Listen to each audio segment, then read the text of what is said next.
ये दिन, हफ्ते, महीने, साल बनते गए। पर जब कैलकुलेशन करोगे, दीपावली आती है तो जितने भी व्यापारी हैं वो शुभ लाभ लिखते हैं, अपना बही खाता निकालते हैं, पिछले वर्ष कितना लगाया, क्या खोया, क्या पाया, हिसाब करते हैं और उसको बंद करके फिर नया बही खोल देते हैं, नई रजिस्टर खोल देते हैं। क्या तुमने में कभी अपने जन्मदिन पर, अपने प्रबोध दिवस पर अपने बही खोले हैं, अपने जीवन के पन्ने खोले हैं, सोचा है, विचार किया है कि तुम 20 साल के हो गए, 18 साल के हो गए, 16 साल के हो गए, 32 साल के हो गए, 60 साल के हो गए, 80 साल के हो गए, 65 साल के हो गए, 47 साल के हो गए? कभी सोचा, कभी अपने बही को खोला कि तुम्हें मिला क्या, पाया क्या, खोया क्या? देखोगे हमने खोया ही है। क्या खोया? उम्र खोई। इतना महत्वपूर्ण जीवन खोया, आयु खोई, वृद्धावस्था आ रही है। वृद्धावस्था धीरे धीरे तुम्हें जकड़ेगी और तब तुम वैसे न होगे, तब वो प्रतियोगिता करने की क्षमता तुम्हारे शरीर में न होगी। लेकिन मन का अभ्यास पड़ गया है बचपन से प्रतियोगिता करना, मन का अभ्यास पड़ना है लालच करना, मन का अभ्यास पड़ गया है इंद्रियों के पीछे भागना। तो भले इस शरीर में तुम्हारी ताकत न होगी पर तुम्हारा मन वैसा ही होगा और तब तुम्हारी बेचैनी और बढ़ेगी। वृद्धावस्था में शांति नहीं बढ़ती, बेचैनी ज्यादा बढ़ती है, अशांत आदमी ज्यादा होता है। क्यों पता है? तब शरीर में ताकत नहीं होता। जवानी में तो शरीर में भी ताकत होती है, मन जो सोचता है एक बार दौड़ लेते हैं कि देखते हैं प्राप्त करके क्या होता है। लेकिन वृद्धावस्था में तो शरीर ही काम नहीं करता, लेकिन मन का तो अभ्यास पड़ा हुआ है। वर्षों से मन वही गोरख धंधा में लगा रहता है, इंद्रियां लगी रहती हैं, पर शरीर अब उस उपयुक्त नहीं रहा। उस समय जो तकलीफ तुम्हें होती है, उस तकलीफ का वर्णन सिर्फ जो भोग रहे हैं वही इसका कर सकते हैं। जिन्हें अभी नहीं मिला वो क्या कर सकते हैं? हालांकि जवानी में भी कम कष्ट नहीं है। हर जवान को यह लगता है कि बचपन कितना अच्छा था। इसलिए तो मैं कहता हूँ, वो जगजीत सिंह का जो वो भजन, वो गजल वो गाते हैं, वो नानी की गुड़िया, वो पानी की चुनिया और वो नदी का बरसाओ लौटा दो हमको, वो जवानी और वो कहानी, कैसे कैसे गाते हैं मुझे याद नहीं है। और भी, कोई लौटा दे मेरे बीते हुए दिन। आपने कई गाने बॉलीवुड में सुनते ही रहते हैं। अब कहाँ से लौटा दे कोई बीते हुए दिन? अब तो बचे हुए दिन गिन कि कब जाना है। अब कोई लौट नहीं सकता। जब था तब बेहोश क्यों थे? जब था तब जागृत क्यों नहीं थे? तब वर्तमान में क्यों नहीं जी रहे थे? तब क्यों नहीं संचित कर रहे थे? तब क्यों नहीं समझ रहे थे कि एक एक पल इतना इतना इतना ज्यादा महत्वपूर्ण है? इस दुनिया में मैं सबसे बड़ा धार्मिक उस व्यक्ति को मानता हूं जो वर्तमान समय में आनंदित रहता है, एट प्रेजेंट टाइम। इस दुनिया में सबसे बड़ा विधर्मी और कुधर्मी मैं उसे मानता हूं जो हमेशा भविष्य में जीता है और बीते हुए पल को याद कर करके दुखी होता है, शोक में होता है। सबसे बड़ा आदमी कौन है? सबसे सच्चा धार्मिक कौन है? राधा कृष्ण का भक्त कौन है? शिव जी का भक्त कौन है? राम जी के भक्त कौन है? हनुमान जी के भक्त कौन है? देवी काली दुर्गा के भक्त कौन है? गणेश जी के भक्त कौन है? फोटो लगाने वाले? कभी नहीं। ये फोटो लगाने वाले कभी भक्त नहीं हो सकते। इन्होंने तो घोषणा किया है कि मैं भक्त हूं। भक्ति का प्रमाण किसने दिया तुमको? खुद ही, अपने आप।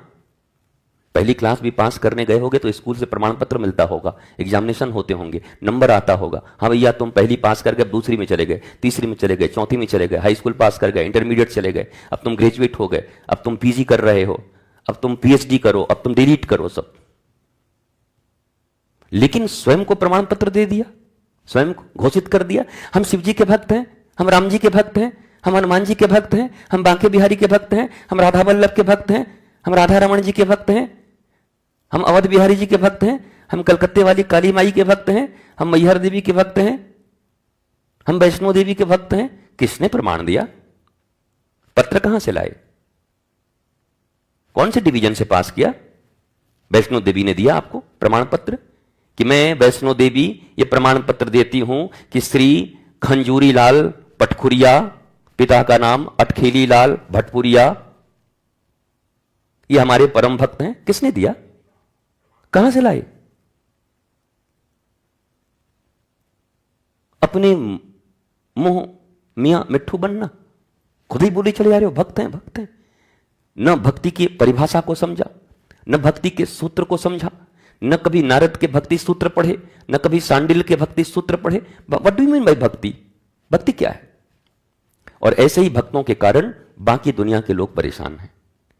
ये जो सेल्फ घोषित, स्वघोषित स्वयंभू भक्त लोग हैं, अपने आप घोषित कर दिए हैं मैं भक्त हूं, इनकी जिंदगी देख के जो व्यक्ति भक्ति करने की सोच रहा है वो डर जाता है कि हे राम, अगर भक्त ऐसे होते हैं तो हम विभक्त ही ज्यादा अच्छे हैं, इससे अच्छे तो हम ही हैं। हमारी भक्ति ने कितने लोगों को भक्ति करने से रोक दिया, हमारे दर्शन इत्यादि करने ने कितने लोगों को दर्शन करने से रोक दिया। हमारी गांव में एक बूढ़ी माता रहती थी, इतनी उनको मंथरा की दादी थी, वो पुरानी मंथरा भी फेल खा जाए उनके सामने, पर पूजा पाठ में उनका कोई कमी नहीं था। सुबह उठकर कर नाम था, अरे दादी 2.5 घंटे पूजा करती हैं, ये व्रत करती हैं, लेकिन सारे गांव में किसी को चैन से रहने नहीं देती थी। और हमको किसी ने कहा कि ये भक्त हैं, तो मैंने कहा जीवन में मैं भक्त तो नहीं होना चाहूंगा। अगर भक्त ऐसे होते, इतने खतरनाक अगर भक्त होते हैं, तो हे प्रभु मुझे भक्त मत बनाना, विभक्त कर देना मुझे। हमने अपने आचरण से अपनी संतानों को भक्ति से दूर कर दिया। इस दुनिया में आपकी संतानों को बिगाड़ने वाला कोई पैदा नहीं लिया है। तुम्हारी संतानें अगर बिगड़ती हैं तो उसके एकमात्र कारण तुम हो। You are the responsible person, take your responsibility, don't blame others. आपको रिस्पॉन्सिबिलिटी लेनी होगी। मेरी संतानें बिगड़ी हैं मेरे कारण, मेरी संतानों के भीतर जो भी दुरा अवस्था है उसका कारण सिर्फ मैं हूं, नोबडी एल्स। कोई संसार नहीं, कोई परिवार नहीं, केवल और केवल मैं, क्योंकि मेरा पूर्णाधिकार था उस बालक के ऊपर, उस बालिका के ऊपर। जिस समय पूर्णाधिकार था, उस पूर्णाधिकार का पालन मैंने कैसे करवाया? संस्कारों के लिए नहीं करवाया। और संस्कार देने से पहले स्वयं संस्कारित होने पड़ते हैं, समझ लो इस बात को। कोई अनजाना आदमी और तुमको कहे आइए आपको पायलट बना देते हैं, और खुद बेचारा स्कूटर भी न चलाया हो, दोनों मरेंगे, और तुम दोनों एक साथ मरेंगे। उसको खुद नहीं आता, तुम्हें क्या सिखाएगा? तो जहां भी संतानें आपको बिगड़ी हुई दिखाई पड़े, तो आप सीधा माता पिता की तरफ देखें कि भाई लगता है आपके जीवन में कोई खोट आ गया है, आपने ठीक से आध्यात्म को समझा नहीं। आपके पास जब समय था तब आपने गुरु के द्वारा आध्यात्म समझने की चेष्टा नहीं की, आप अपने जीवन को आध्यात्मिक नहीं बना पाए। और ये आध्यात्म का सीधा अर्थ और धर्म का अर्थ अगर इतना ही आप समझते हैं, ये जो रिचुअल्स कराते हैं, दैट्स वेरी नाइस। आप इसका हालत तो देख ही रहे हैं। इस दुनिया में धार्मिक लोगों की कोई कमी है क्या? इस दुनिया में धार्मिक लोगों की कमी है? चाहे पंथ में कमी है, मजहब की कमी है, सभी तो धार्मिक हैं, सभी तो कट्टर ही हैं, सभी तो मान ही रहे हैं। पर हालत देखो दुनिया की, लड़ रहे हैं, मर रहे हैं, कट रहे हैं, समाप्त हो रहे हैं, बर्बाद हो रहे हैं। चारों तरफ हाहाकार, चारों तरफ आग बारूद, चारों तरफ। अब क्या समझते हैं, इसका प्रभाव दुनिया पर नहीं पड़ेगा? इतने बारूद, क्या इससे ग्लोबल वार्मिंग नहीं होगी? क्या इससे वो जो ग्लेशियर हैं वो नहीं पिघलेंगे? वो सब समाप्त नहीं होंगे? तुम बचोगे? डूबेगा सब कुछ। प्रलय का समय ऐसा ही होता है, जब आध्यात्म विहीन मनुष्य केवल अपनी अज्ञानता जनित इच्छाओं की पूर्ति में लगा रहता है, तो धीरे धीरे वो स्वयं और पूरे विश्व का नाश करता है, प्रलय करता है, विनाश होता है।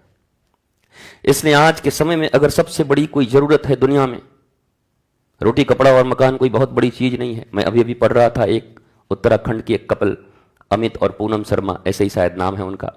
2 लोग इंजीनियर थे, दोनों पति पत्नी। दोनों ने नौकरी पे लात मारी, रिजाइन किया, गांव गए, जाके खेती शुरू कर दी। अब इंजीनियरिंग में पता नहीं कितना पैसा कमाते होंगे, खेती करना शुरू किया, 1.25 करोड़ रुपए महीने कमा रहे हैं। भी पैसे ही अगर कमाने हैं तो गांव की तरफ लौट गए। नहीं, अपने जीवन में टेंशन रखा, हाय हाय बर्बाद हो जाएंगे, वहां साहब ने डांटा, बॉस ने डांटा। इंजीनियरिंग की, पर उस तकनीक का लाभ उठाया जाकर के स्वयं के काम में। चलो पृथ्वी मां हमारी है, ऐसी खेती, मशरूम की खेती की उन्होंने, 1.25 करोड़ रुपए महीने कमाए पैसे। वापस लौट आए गांव की ओर, मुर्गी के दरबे छोड़ दिए, 47वीं मंजिल पर मुर्गी की तरह निकल रहे हैं। 1 BHK स्टूडियो, 2 BHK, कितने मंजिल पे हैं? बड़ा 48वीं मंजिल पर।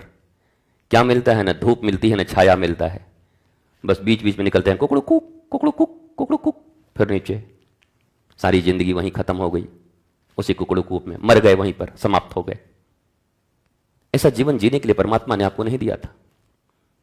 परमात्मा ने हालात दिए थे, पर शहरीकरण का दौर बढ़ा, लोग भागे। अंग्रेजों ने ऐसी शिक्षा दी कि शहर में रहने वाला ही बाबू है, जेंटलमैन है, गांव के देहाती हैं, गंवार हैं, ऐसा बनाया। अब जितने बाबू और जेंटलमैन थे, अब सब फार्म हाउस बना के गांव की तरफ लौट रहे हैं। अब ये गंवार शहरी थे कि गांव वाले थे? इतने वर्ष के बाद पता चला कि ये शहरी गंवार थे और गांव वाले सही थे। वो पीपल, वो नीम, वो बरगद, वो खुली हवा, वो आनंद, वो आह्लाद, वो अपनापन, वो नदियां, वो पोखर, वो कुएं, वो बैलों के गले में बंधी हुई घंटियां, वो गऊओं का रंभाना, वो सुंदर वृक्ष, गांव, मिट्टी, खेल, अपनापन, ताजी सब्जियां।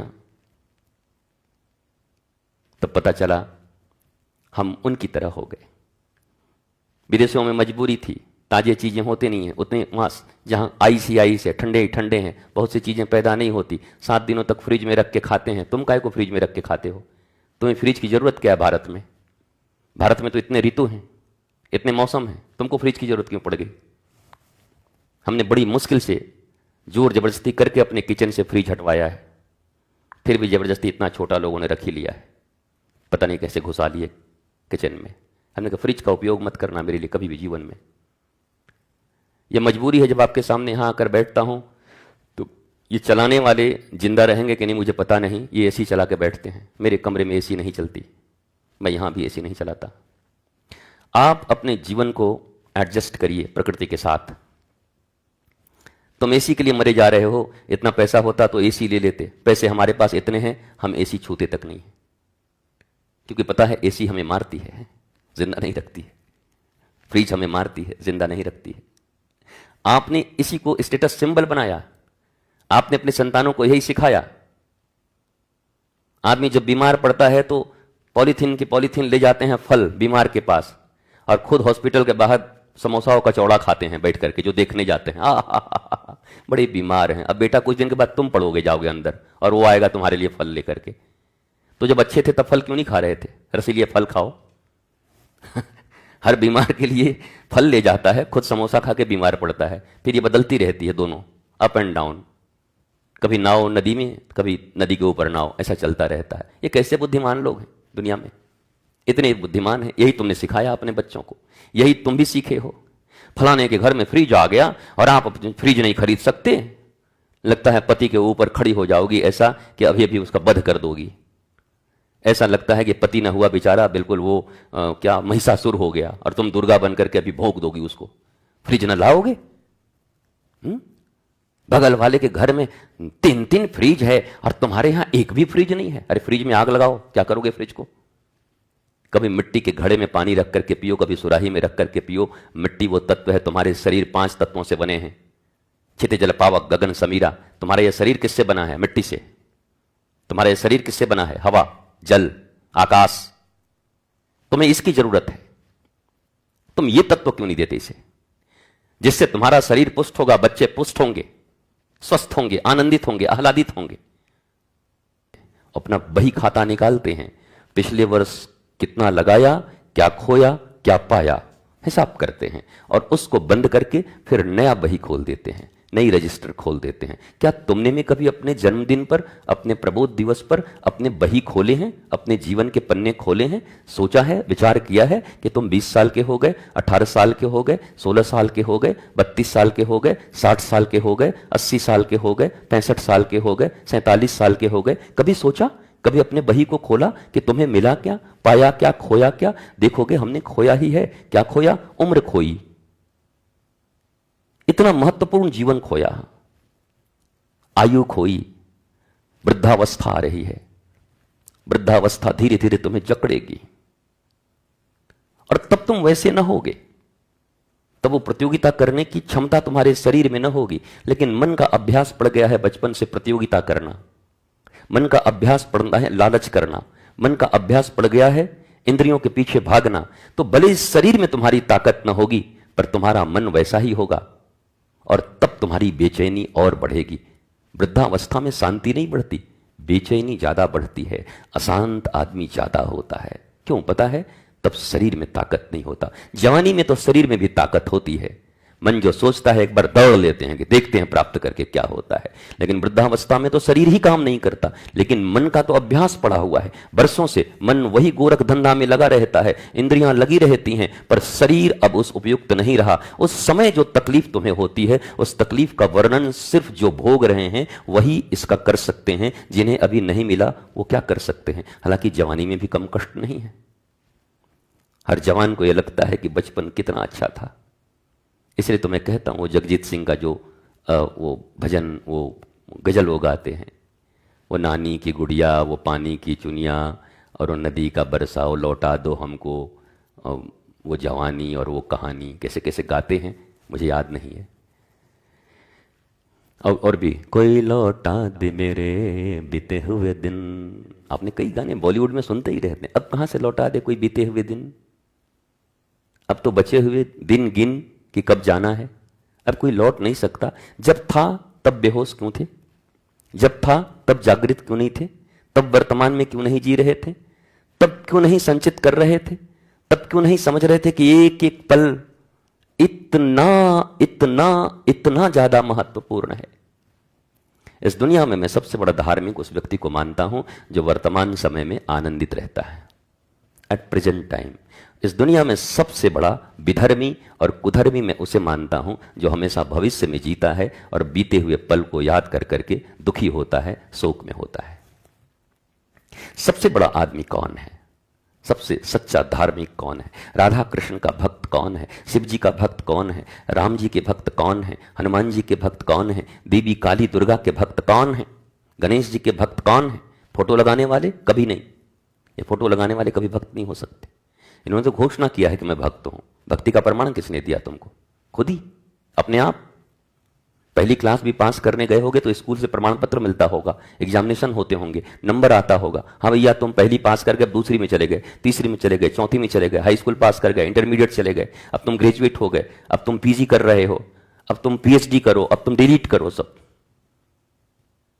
लेकिन स्वयं को प्रमाण पत्र दे दिया, स्वयं को घोषित कर दिया, हम शिव जी के भक्त हैं, हम राम जी के भक्त हैं, हम हनुमान जी के भक्त हैं, हम बांके बिहारी के भक्त हैं, हम राधा वल्लभ के भक्त हैं, हम राधा रमण जी के भक्त हैं, हम अवध बिहारी जी के भक्त हैं, हम कलकत्ते वाली काली माई के भक्त हैं, हम मैहर देवी के भक्त हैं, हम वैष्णो देवी के भक्त हैं। किसने प्रमाण दिया? पत्र कहां से लाए? कौन से डिवीजन से पास किया? वैष्णो देवी ने दिया आपको प्रमाण पत्र कि मैं वैष्णो देवी ये प्रमाण पत्र देती हूं कि श्री खंजूरी लाल पटखुरिया, पिता का नाम अटखेली लाल भटपुरिया, ये हमारे परम भक्त हैं। किसने दिया? कहां से लाए?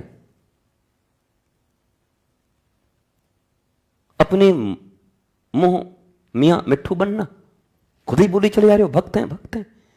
न भक्ति की परिभाषा को समझा, न भक्ति के सूत्र को समझा, न कभी नारद के भक्ति सूत्र पढ़े, न कभी सांडिल के भक्ति सूत्र पढ़े। What do you mean by भक्ति? भक्ति क्या है?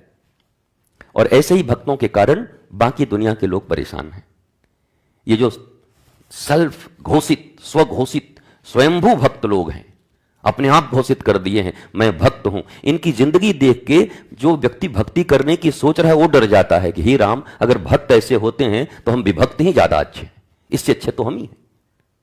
हमारी भक्ति ने कितने लोगों को भक्ति करने से रोक दिया। हमारे दर्शन इत्यादि करने ने कितने लोगों को दर्शन करने से रोक दिया। हमारी गांव में एक बूढ़ी माता रहती थी, इतनी उनको मंथरा की दादी थी, वो पुरानी मंथरा भी फेल खा जाए उनके सामने, पर पूजा पाठ में उनका कोई कमी नहीं था। सुबह उठकर का नाम था, अरे दादी 2.5 घंटे पूजा करती हैं, ये व्रत करती हैं, लेकिन सारे गांव में किसी को चैन से रहने नहीं देती थी। और हमको किसी ने कहा कि ये भक्त हैं, तो मैंने कहा जीवन में मैं भक्त तो नहीं होना चाहूंगा। अगर भक्त ऐसे होते, इतने खतरनाक अगर भक्त होते हैं तो हे प्रभु मुझे भक्त मत बनाना, विभक्त कर देना मुझे। हमने अपने आचरण से अपनी संतानों को भक्ति से दूर कर दिया। इस दुनिया में आपकी संतानों को बिगाड़ने वाला कोई पैदा नहीं लिया है। तुम्हारी संतानें अगर बिगड़ती हैं तो उसके एकमात्र कारण तुम हो। You are the responsible person. Take your responsibility, don't blame others. आपको रिस्पॉन्सिबिलिटी लेनी होगी। मेरी संतानें बिगड़ी हैं मेरे कारण। मेरी संतानों के भीतर जो भी दुरा अवस्था है उसका कारण सिर्फ मैं हूं, नोबडी एल्स। कोई संसार नहीं, कोई परिवार नहीं, केवल और केवल मैं। क्योंकि मेरा पूर्णाधिकार था उस बालक के ऊपर, उस बालिका के ऊपर। जिस समय पूर्णाधिकार था, उस पूर्णाधिकार का पालन मैंने कैसे करवाया? संस्कारों के लिए नहीं करवाया।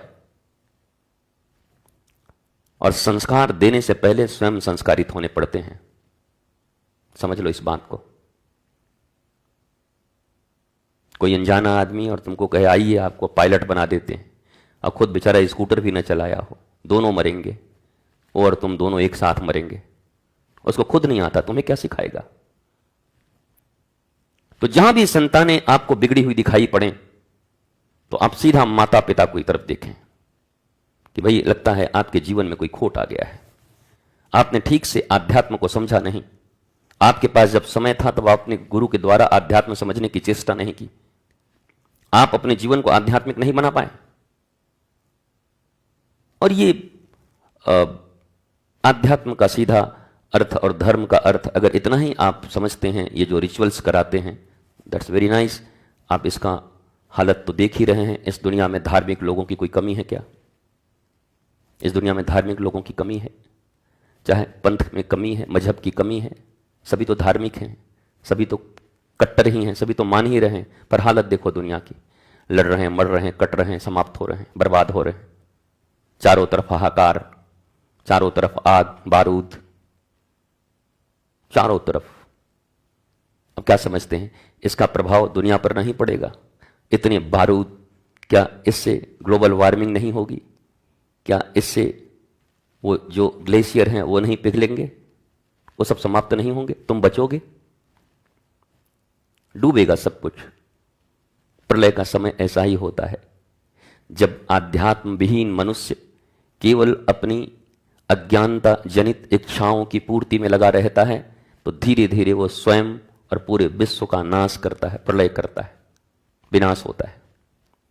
इसलिए आज के समय में अगर सबसे बड़ी कोई जरूरत है दुनिया में, रोटी कपड़ा और मकान कोई बहुत बड़ी चीज नहीं है। मैं अभी अभी पढ़ रहा था, एक उत्तराखंड की एक कपल, अमित और पूनम शर्मा, ऐसे ही शायद नाम है उनका।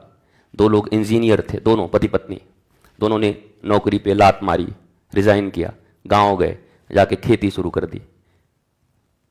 अब इंजीनियरिंग में पता नहीं कितना पैसा कमाते होंगे, खेती करना शुरू किया, 1.25 करोड़ रुपए महीने कमा रहे हैं। भी पैसे ही अगर कमाने हैं तो गांव की तरफ लौट गए। नहीं, अपने जीवन में टेंशन रखा, हाय हाय बर्बाद हो जाएंगे, वहां साहब ने डांटा, बॉस ने डांटा। इंजीनियरिंग की, पर उस तकनीक का लाभ उठाया जाकर के स्वयं के काम में। चलो पृथ्वी मां हमारी है, ऐसी खेती, मशरूम की खेती की उन्होंने, 1.25 करोड़ रुपए महीने कमाए पैसे। वापस लौट आए गांवों की ओर, मुर्गी के दरबे छोड़ दिए, 47वीं मंजिल पर मुर्गी की तरह निकल रहे हैं। 1 BHK स्टूडियो, 2 BHK, कितने मंजिल पे हैं? 48वीं मंजिल पर। क्या मिलता है? ना धूप मिलती है, ना छाया मिलता है, बस बीच बीच में निकलते हैं, कुकड़ू कुक, कुकड़ू कुक, कुकड़ू कुक, फिर नीचे। सारी जिंदगी वहीं खत्म हो गई, उसी कुकड़ू कूप में मर गए, वहीं पर समाप्त हो गए। ऐसा जीवन जीने के लिए परमात्मा ने आपको नहीं दिया था। परमात्मा ने हालात दिए थे, पर शहरीकरण का दौर बढ़ा, लोग भागे। अंग्रेजों ने ऐसी शिक्षा दी कि शहर में रहने वाला ही बाबू है, जेंटलमैन है, गांव के देहाती हैं, गंवार हैं, ऐसा बनाया। अब जितने बाबू और जेंटलमैन थे, अब सब फार्म हाउस बना के गांव की तरफ लौट रहे हैं। अब ये गंवार शहरी थे कि गांव वाले थे? इतने वर्ष के बाद पता चला कि ये शहरी गंवार थे और गांव वाले सही थे। वो पीपल, वो नीम, वो बरगद, वो खुली हवा, वो आनंद, वो आह्लाद, वो अपनापन, वो नदियां, वो पोखर, वो कुएं, वो बैलों के गले में बंधी हुई घंटियां, वो गऊओं का रंभाना, वो सुंदर वृक्ष, गांव, मिट्टी, खेल, अपनापन, ताजी सब्जियां। तब पता चला हम उनकी तरह हो गए। विदेशों में मजबूरी थी, ताज़ी चीज़ें होती नहीं हैं उतने, वहाँ जहाँ आईसीआई से ठंडे ठंडे हैं, बहुत सी चीज़ें पैदा नहीं होती, 7 दिनों तक फ्रिज में रख के खाते हैं। तुम काहे को फ्रिज में रख के खाते हो? तुम्हें फ्रिज की ज़रूरत क्या है भारत में? भारत में तो इतने ऋतु हैं, इतने मौसम हैं, तुमको फ्रिज की ज़रूरत क्यों पड़ गई? हमने बड़ी मुश्किल से जोर ज़बरदस्ती करके अपने किचन से फ्रिज हटवाया है, फिर भी ज़बरदस्ती इतना छोटा लोगों ने रख ही लिया है, पता नहीं कैसे घुसा लिए किचन में। हमने कहा फ्रिज का उपयोग मत करना मेरे लिए कभी भी जीवन में। यह मजबूरी है, जब आपके सामने यहाँ आकर बैठता हूँ तो ये चलाने वाले जिंदा रहेंगे कि नहीं मुझे पता नहीं, ये एसी चला के बैठते हैं। मेरे कमरे में एसी नहीं चलती, मैं यहाँ भी एसी नहीं चलाता। आप अपने जीवन को एडजस्ट करिए प्रकृति के साथ। तुम एसी के लिए मरे जा रहे हो, इतना पैसा होता तो एसी ले लेते, पैसे हमारे पास इतने हैं हम एसी छूते तक नहीं, क्योंकि पता है एसी हमें मारती है, जिंदा नहीं रखती है। फ्रिज हमें मारती है, जिंदा नहीं रखती है। आपने इसी को स्टेटस सिंबल बनाया, आपने अपने संतानों को यही सिखाया। आदमी जब बीमार पड़ता है तो पॉलीथीन की पॉलीथीन ले जाते हैं फल बीमार के पास, और खुद हॉस्पिटल के बाहर समोसा का चौड़ा खाते हैं बैठ करके, जो देखने जाते हैं बड़े बीमार हैं। अब बेटा कुछ दिन के बाद तुम पड़ोगे, जाओगे अंदर, और वो आएगा तुम्हारे लिए फल लेकर के। तो जब अच्छे थे तब फल क्यों नहीं खा रहे थे? रसीले फल खाओ हर बीमार के लिए फल ले जाता है, खुद समोसा खा के बीमार पड़ता है। फिर ये बदलती रहती है दोनों, अप एंड डाउन, कभी नाव नदी में, कभी नदी के ऊपर नाव, ऐसा चलता रहता है। ये कैसे बुद्धिमान लोग हैं दुनिया में, इतने बुद्धिमान हैं। यही तुमने सिखाया अपने बच्चों को, यही तुम भी सीखे हो। फलाने के घर में फ्रिज आ गया और आप अपने फ्रिज नहीं खरीद सकते, लगता है पति के ऊपर खड़ी हो जाओगी ऐसा कि अभी अभी उसका वध कर दोगी। ऐसा लगता है कि पति न हुआ बेचारा, बिल्कुल वो क्या महिषासुर हो गया, और तुम दुर्गा बन करके अभी भोंक दोगी उसको। फ्रिज न लाओगे? बगल वाले के घर में 3-3 फ्रिज है और तुम्हारे यहां एक भी फ्रिज नहीं है। अरे फ्रिज में आग लगाओ, क्या करोगे फ्रिज को? कभी मिट्टी के घड़े में पानी रख करके पियो, कभी सुराही में रख करके पियो। मिट्टी वो तत्व है, तुम्हारे शरीर 5 तत्वों से बने हैं, छित जल पावक गगन समीरा। तुम्हारा यह शरीर किससे बना है? मिट्टी से। तुम्हारा यह शरीर किससे बना है? हवा, जल, आकाश। तुम्हें इसकी जरूरत है, तुम ये तत्व क्यों नहीं देते इसे, जिससे तुम्हारा शरीर पुष्ट होगा, बच्चे पुष्ट होंगे, स्वस्थ होंगे, आनंदित होंगे, आह्लादित होंगे।